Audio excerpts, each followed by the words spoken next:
a única paixão verdadeira dos hobbits é a comida. Ficou maravilhoso, super personalizado. Ficou mais do que eu imaginava. Oi, tudo bem? Meu nome é Aline. Eu comprei uma lareira na Max Diamond. Eu achei eles pelo Google mesmo e entrei em contato com eles pelo WhatsApp. Eles têm uma lareira no site que é uma lareira externa para jardim mesmo, de aço. E tem uns desenhos do lado e eu tinha pedido para eles se eles poderiam colocar esses desenhos do Senhor dos Anéis, porque eu queria a lareira do Senhor dos Anéis.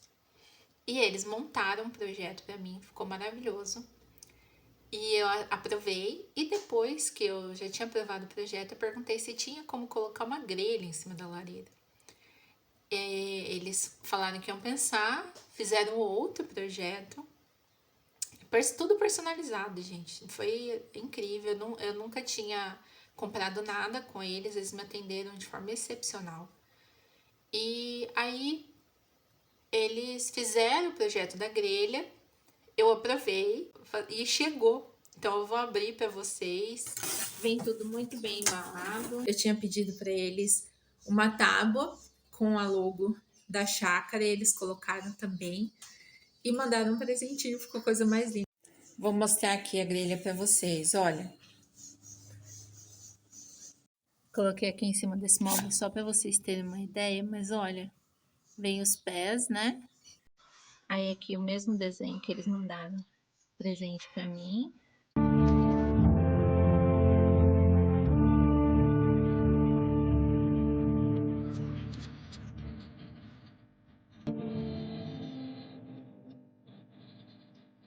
Igual eu falei para vocês, esse foi um projeto personalizado do jeito que eu queria, desde da lareira, né, com os detalhes, as gravuras que eu queria, até o projeto desenhado especialmente para mim da grelha. Queria agradecer muito o atendimento, toda a preocupação que vocês tiveram para que o produto saísse do jeito que eu queria, totalmente personalizado. Muito obrigada e vocês estão de parabéns. Ficou muito mais do que eu esperava, ficou maravilhoso.